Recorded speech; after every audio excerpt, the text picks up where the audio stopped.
Okay, the scene, the MCG, the Melbourne Cricket Ground, the famous Melbourne Cricket Ground. But before we go to the MCG, we've got to get a little bit of background as to what's actually going on in this story. You see, my father was a very, very keen sportsman, but he was also, when I was a very young boy, and this story is around 1968, 1969, he was very, very sick too, only a couple of years away from dying.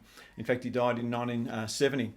But my uncle Bill, he was a crazy, crazy sportsman too. He was actually the president of the Ringwood District Cricket Association, which at that time was the biggest cricket association in the whole world in regards to the numbers of people playing. And my uncle knew that I had never been to the MCG before, and he really wanted to get me interested in cricket.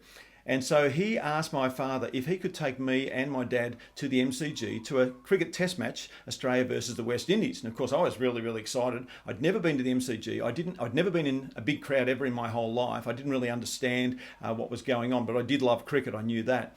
And Dad was really, really happy with that. And my uncle was a member, so he was able to get us into a really good spot in around the Northern Stand in the members. And so we went off to that game. But before we did, I said to my uncle, not knowing anything, of course, are you allowed to take your cricket bat and have a bit of a game? He goes, yeah, you can do that. Now, you have to understand my uncle. My uncle was a bit of a, what would you say, back in those days, you would have called him a bit of a wag.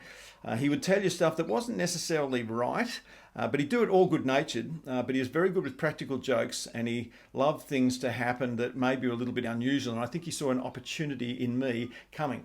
So he said, yeah, of course you can bring your cricket bat. No worries at all. Yeah, no, you can do all that. And anyway, we got to the MCG, and Australia was batting, and we had Bill Lawry, who was the captain at the time, and a guy called Doug Walters, a very, very good cricketer, and the West Indies were in the field. And when it got near lunchtime, I said to my uncle, hey, am I allowed to jump over the fence at lunch and go and get all the autographs of all of the players? He said, yeah, of course you can do that. Yeah, no worries at all. And I didn't see my father to see if he shot any expression back at Uncle Bill. I don't remember that.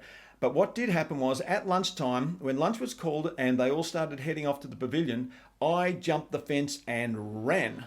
And I can still hear behind me, I can still hear this crowd laughing. It was a laughing sound. I didn't know what that was about, but I was just running straight towards these players. I caught up to them, and when I caught up to them, I got the autographs of both Bill Lawry and Doug Walters, and I got a couple of the West Indian fielders too. I remember it was Charlie Davis, John Carew, and Lance Gibbs were the three that I remember that I got autographs on my bat. And I thought that was fantastic, but I did look around and go, I wonder why I'm the only person that's doing this. And when I turned around after I'd finished to head back to Uncle Bill and my father, there was a single cop in the middle of the ground, one policeman only, and he was doing this at me. And it was at that point I knew I was in a little bit of trouble. So I ran towards him to the middle of the ground.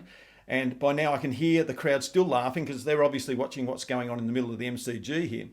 But all he did was he just said, oh, who did you get the autograph of? And so I showed him my bat, and he had a look at the autographs, and I ran off the ground, are you ready? With a standing ovation from the Northern Stand and the members. And I can still see the look on my uncle's face. He was in absolute raptures. He was laughing his head off. And I can still see the look on my dad too, as a look of, I don't think you should have done, but I'm proud of you anyway. And so that was just a wonderful, wonderful, fun little story.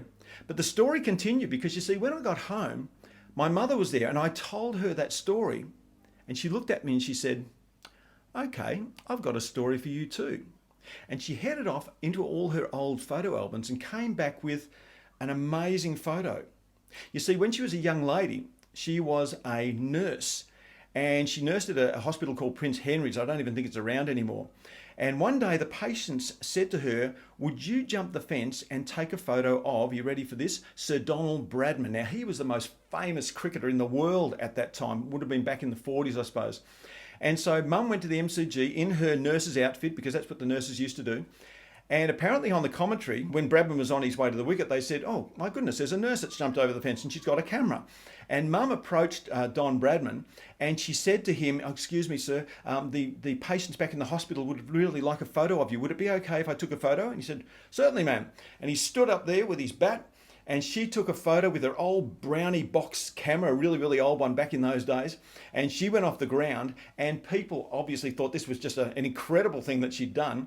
And the next day, there was a cartoon in the paper, and it was just a stick figure picture of a nurse with a Brownie box camera. And I think the thing said, Bradman smilingly poses for a nurse.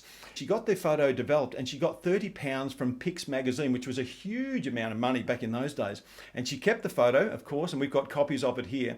And it's in a frame at my brother Andrew's place. But also in that frame is the cartoon of Mum out on the ground taking the photo.